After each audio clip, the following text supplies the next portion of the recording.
Assalamualaikum warahmatullahi wabarakatuh. Saya dari kelompok 7 akan menjelaskan tentang konsep dasar hukum, hukum bisnis, dan sistem hukum Indonesia. Kita akan membahas tentang hukum dan masyarakat, lalu kedua kita akan membahas sistematika hukum, ketiga pengertian hukum bisnis, keempat subjek hukum dan objek hukum, kelima sumber hukum, dan keenam sistem hukum Indonesia. Baiklah, pertama saya akan menjelaskan tentang hukum dan masyarakat. Pengertian hukum. Hukum menurut para ahli. 1. Plato. Hukum adalah sistem peraturan-peraturan yang teratur dan tersusun baik yang mengikat masyarakat. Kedua, Aristoteles. Hukum hanya sebagai kumpulan peraturan yang tidak hanya mengikat masyarakat tetapi juga hakim. 3. Austin. Hukum adalah peraturan yang diadakan untuk memberi bimbingan kepada makhluk yang berakal dan oleh makhluk yang berakal yang berkuasa atasnya. 3 jenis hukum menurut Zinsheimer.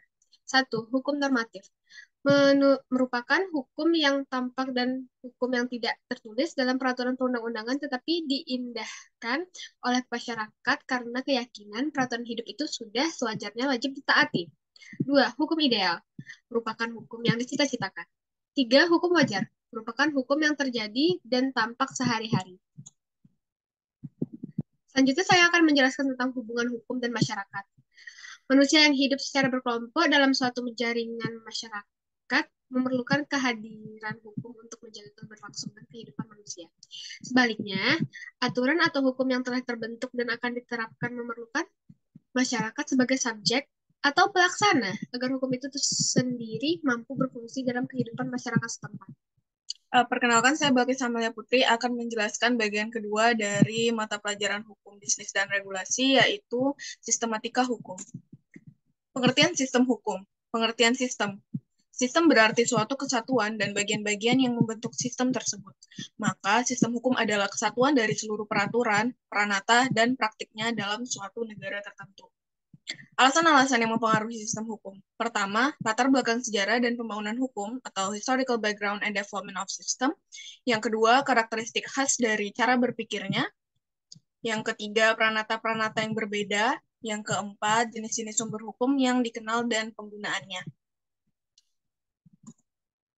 Yang ketiga, pengertian hukum bisnis. Hukum bisnis adalah peraturan yang dikeluarkan oleh pemerintah untuk mengatur perdagangan dalam kegiatan ekonomi guna mewujudkan keamanan dan ketertiban perekonomian Indonesia. Pelanggar aturan hukum di area bisnis ini dikenakan sanksi berat. Kemudian ada sumber hukum bisnis. Yang pertama ada asas kontrak. Asas kontrak adalah apa yang dilakukan oleh para pihak agar masing-masing pihak memenuhi kontrak. Yang kedua, asas kebebasan berkontrak, yang menurutnya para penyelenggara dapat membuat dan memutuskan sendiri isi dari kontrak yang telah disepakati. 4. Subjek dan objek hukum. Subjek hukum. Subjek hukum adalah segala sesuatu yang kepadanya dapat menanggung hak dan kewajiban. 1. Subjek hukum, manusia atau orang. Seseorang dianggap sebagai subjek hukum sejak lahir hingga meninggal dunia. Bahkan terdapat perluasan seperti dalam pasal 2 KUH Perdata yang mana menyatakan anak dalam kandungan seorang wanita dianggap telah lahir setiap kali kepentingannya menghendakinya. 2. Subjek hukum, badan hukum.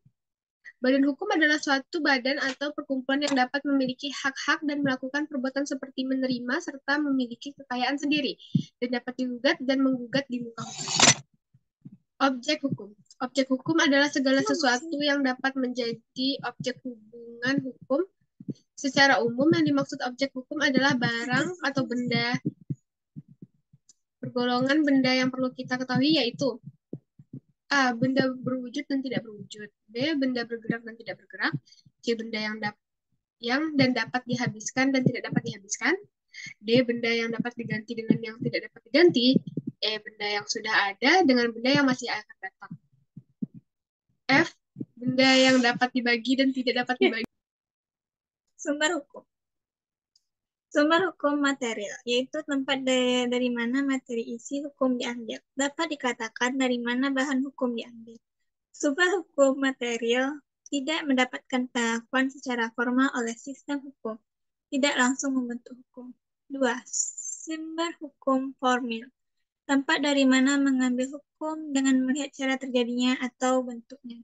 bisa digunakan secara langsung. Sumber hukum formil merupakan sumber yang diakui suatu sistem hukum secara langsung bisa langsung menciptakan hukum. 6. Sistem hukum Indonesia. Sistem hukum Indonesia dikenal pula dengan istilah tata hukum. Tata hukum suatu negara mencerminkan kondisi objektif dari negara yang bersangkutan, sehingga tata hukum suatu negara berbeda dengan negara lainnya. Tata hukum adalah hukum positif atau hukum yang berlaku suatu negara pada saat sekarang. Tujuannya untuk mempertahankan, memelihara, dan melaksanakan tertib hukum bagi masyarakat suatu negara, sehingga dapat mencapai ketertiban.